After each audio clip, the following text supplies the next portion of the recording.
Perhaps the most startling of the recent discoveries in Egypt has been made at Nabطة. The Nabطة stone circle lies in the middle of a particularly harsh and foreboding part of the Sahara Desert.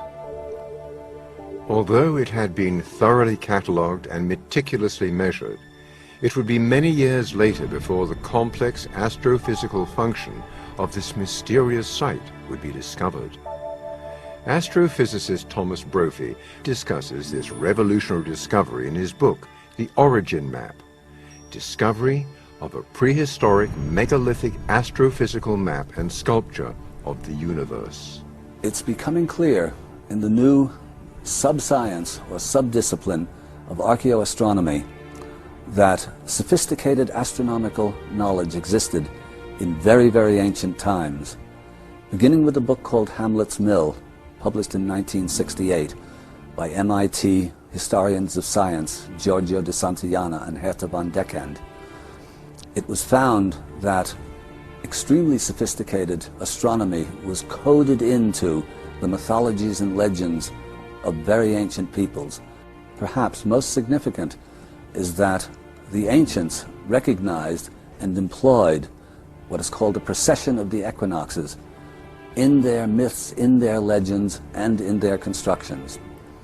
In the hands of Thomas Brophy, physicist and archaeoastronomer, we see that Nabطة is not just oriented to the solstices, which would already tell us that there was a fairly sophisticated astronomy in place, but rather that it encodes astronomical information so sophisticated that it's only in the past couple of decades that our own astronomy has been able to provide us with this kind of information.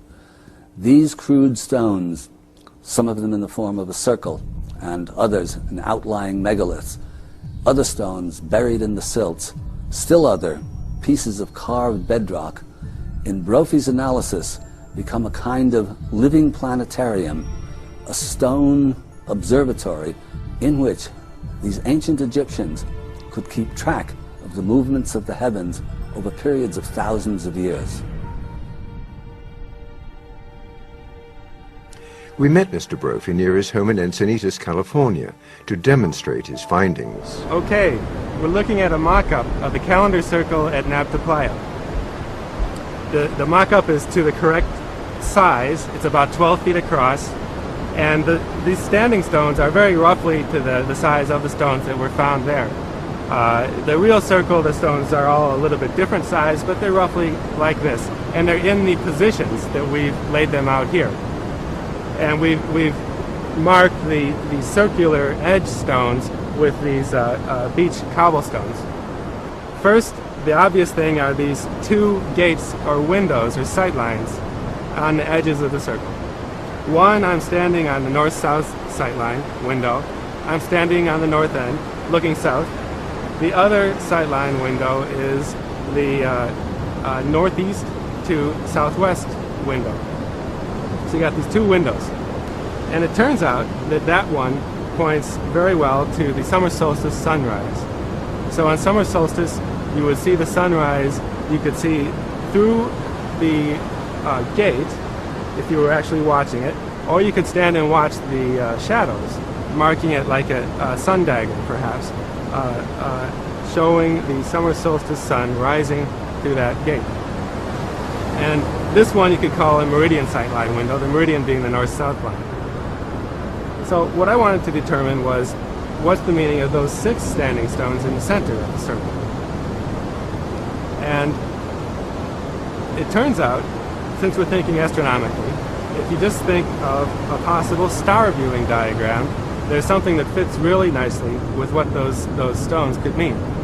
At the time that the calendar circle was used, about 6000 BC, at the day of the year identified by the circle being the summer solstice sunrise, the summer solstice day, before sunrise, when the sky is still dark, if you're standing here looking south on the meridian sight line window, you would have seen in the sky the 3 stars of Orion's belt in the location with the configuration and the angle designated by the star viewing diagram, by those three stones right there. And they match very well. They're at the right angle, they're at the right azimuth in the sky, and it's at the right time, just before summer solstice sunrise. So that's my hypothesis, is that that's what those meaning of those three stones is. And so you've got a window of applicability for when the circle applied to the meaning of those central stones. And that window of applicability is about 6,400 BC to about 4,900 BC. And that window matches very well with the radiocarbon dates that were found for the campfires and things in this location. So that's a very, very good match. Now, I wanted to consider what the other three stones were. And they're in a configuration that makes you want to think of Orion's head and shoulders. There aren't that many sets of three bright stars in a configuration like that in the sky. And there's Orion's shoulder stars, the very bright Betelgeuse and Bellatrix, and the head star Mesa. That makes you want to think that maybe that's what those are. But if you look on a star chart, or if you look in the sky, you see that when the Orion's belt stars were at this angle, at the correct angle matching the diagram, the shoulder stars of Orion were angled way off. They're angled way the other way, like that. So it doesn't match. That's not what you would have seen on the meridian.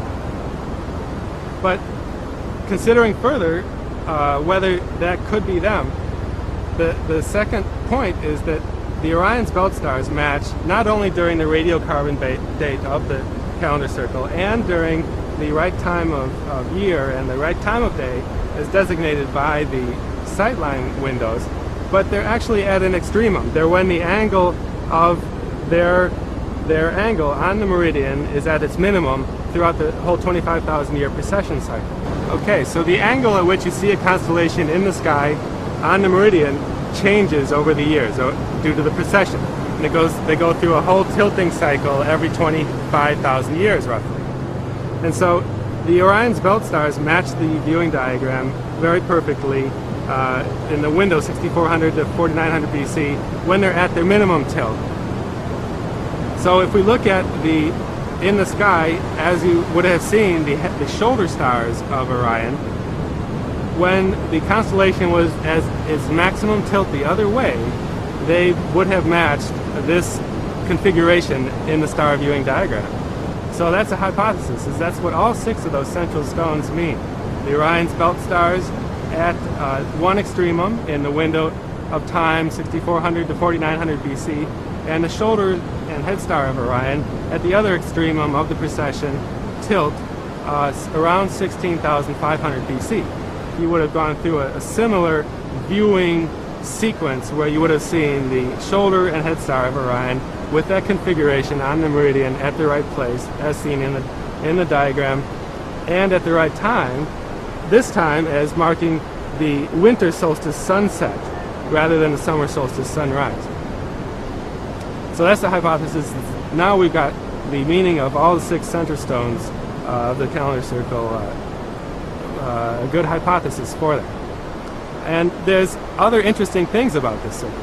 If you overplot the constellation as it is in the sky with the map of the stones on the ground, the feet of Orion, when the head and shoulders match, are on the circle, and the Orion's upstretched bow arm is also on the circle.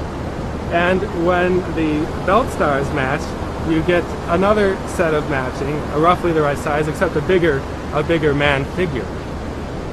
So there are many correspondences corroborating that this could be the meaning of these six central stones. Now the further corroboration for the hypothesis that these six stones are the belt and shoulders and head stars of Orion at the times indicated by the rest of the calendar circle comes from the rest of the Nabta Playa site, where you have these long baseline megalith alignments. So like we're here north looking south, the calendar circle is actually in a complex of large megalithic stones that are on actually stellar aligned, a sequence of stellar aligned megalithic alignments south of the calendar circle, and you had 6 lines of megaliths, 3 northerly lines and 3 southerly lines. The distance from the center of those megaliths was roughly around 1,000 meters, varying from a few hundred to about 1,100 meters. And the calendar circle is essentially in that complex at Nabta Playa. And those long baseline megaliths, it turns out, point to the same 6 stars at the same time in a repeated way and very specific way that corroborates that this is probably the meaning of these stars here. Okay, you see the guy with the reflector light down the beach about 800 meters. That demonstrates the distances involved in the long baseline megalith alignments that point to stars right next to the calendar circle at Nabta Playa. Okay, on the beach we demonstrated the distances involved in the megaliths, lines of megaliths near the calendar circle at Nabta Playa. And I noted that they point to stars, and the stars they point to are the same six stars that are designated in the diagram, the star viewing diagram in the center of the calendar circle. And these 6 lines, I first looked at them in comparison to the 6 stars in the star viewing diagram at 6300 BC, just after the start of applicability of the star viewing diagram. And I found that they're rather close. Some of them align at that time, and all 6 of the lines are close. But they're a little bit off. So when I saw that they were close, I thought, oh, that could verify that my interpretation of the star viewing diagram of the calendar circle was right, that those are the 6 stars designated. If only they had all aligned at exactly the same time, I thought that would have proven my case that those 6 stones in the diagram were those stars. So I thought, oh, too bad. They're not all at exactly the same date. Then I looked a little bit closer, though, at what was going on astronomically, because they were fairly close to the 6 lines. And I found that they are all around that time close to what's called heliacal rising, vernal equinox heliacal rising. What vernal equinox heliacal rising is, it just means that on the first day of spring, a star rises together over the horizon with the sun. So I found that those 6 stars were all somewhere, not too far from vernal equinox heliacal rising at that time. So then I looked at, considered that might be the meaning of the long baseline alignments. So I looked at each one in sequence, its actual date of vernal equinox heliacal rising, and found that each one of the 6 stars designated in the calendar circle diagram align with one of the megalith alignments on its vernal equinox heliacal rising date.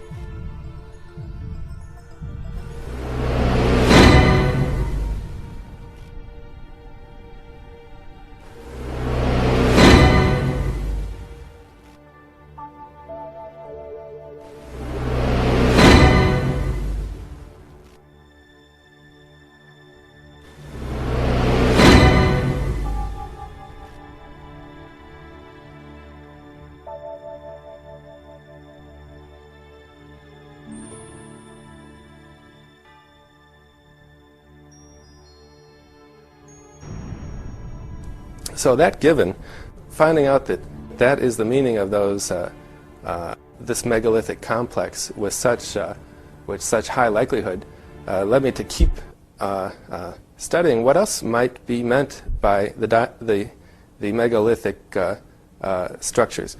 And the next obvious thing to look at is, well, if you look at a diagram of the layout of the megaliths, you first note that, well, there are these very clear lines of megaliths, but they aren't all at a uniform or even a uniformly patterned distance from the central radiating hub. They appear not very elegantly placed in that regard as far as distance, even though they're very precisely in lines. So the next obvious question is, well, why would these designers of the site have made these distances kind of unattractive when they were so elegantly placing the alignments and the other aspects? And it occurred to me to look for other meaning for the distances to go along with the alignment meanings. And the distances from the central hub, I first looked for the possibility that they might represent the brightness of the stars.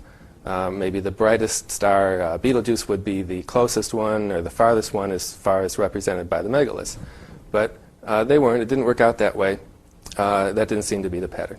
And I considered some other things. And finally, just for fun, I looked up the actual astrophysical distances to those stars. You can find it on the Hipparcos satellite observatory website. They're very recently measured very accurately. And I was surprised to find that the actual astrophysical distances are represented by the distances on the ground of the stones in each line for its star that it represents. And that is perhaps the first really astonishing aspect of the Nabta Playa megaliths.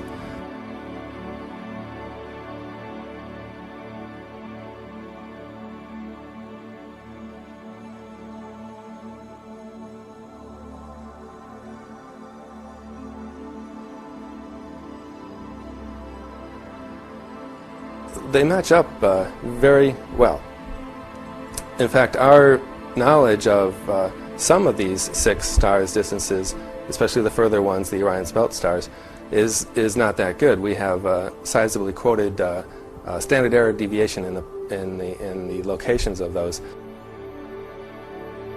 Within the standard error deviation of our knowledge of those, the fit is in fact very good. Brophy follows the clues to a greater and greater realization of a profoundly advanced knowledge of our universe, from a time when traditional dating shows human civilization had yet to begin.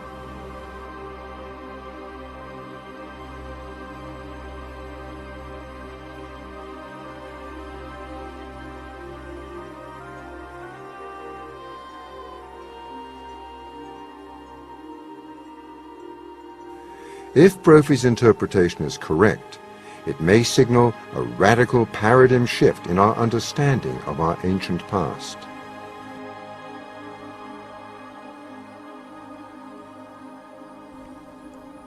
So the megalithic complex keeps begging analysis.